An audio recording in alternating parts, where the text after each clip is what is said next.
Book মাৰ্কেটিঙৰ ফালৰ পৰা সমূহ কিতাপ প্ৰেমীলৈ স্বাগতম জনালোঁ। আজি দুখন হিষ্ট্ৰীৰ কিতাপৰ বিষয়ে আপোনালোকক জনাবলৈ ওলাইছোঁ। এই দুখন দি হিষ্ট্ৰী অফ এছাম, অসমৰ হিষ্ট্ৰীৰ বিষয়ে আছে, আৰু ইয়াত Assam history and art and culture আছে। ইউনিয়ন পাব্লিকেশ্যন হয়, শেখৰ ভট্টাচাৰ্য আৰু PN দত্ত ছাৰৰ। গতিকে এই দুখন কিতাপ লাভ কৰিব জ্যোতি অনলাইন বুক মাৰ্কেটিঙৰ ফালৰ পৰা। যিহেতু কিতাপ দুখনৰ বিষয়ে কিছুমানে জানিব বিচাৰে, সেয়ে মই এইখিনি দেখুৱাই দিব পাৰোঁ, আৰু এইখিনি আপোনালোকে পঢ়ি চাব পাৰে কি আছে কিতাপখনৰ ভিতৰত।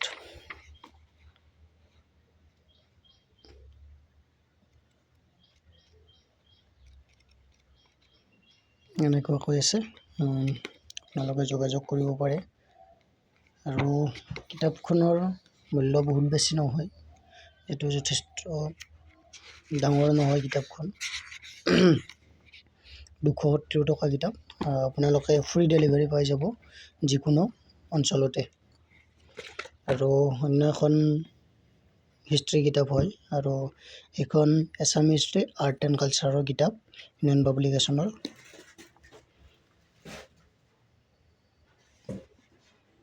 কিতাপখনৰ মূল্য 395 টকা। বেছি দাম এইখনতো নহয় ইমান বেছি। আপোনালোকে চাব পাৰে চিলেবাছটো। এইপিনেও আছে।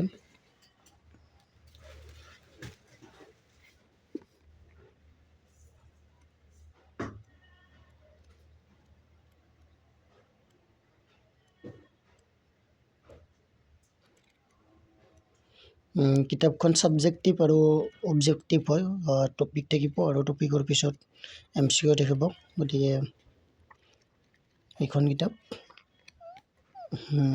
আপোনালোকে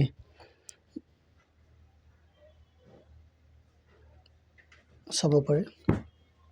লাগিলে যোগাযোগ কৰিব দুয়োখন কিতাপে। যিহেতু এই দুখন কিতাপ পাঠশালাৰে ছোৱালী এজনীক লাগে বুলি জনাইছে, সেইটো কাৰণে এই দুখন কিতাপ অৰ্ডাৰ আহিছিলে, আৰু আপোনালোকক এই দুখন কিতাপৰ বিষয়ে কিছু আভাস দিয়াৰ চেষ্টা কৰিলোঁ। ধন্যবাদ।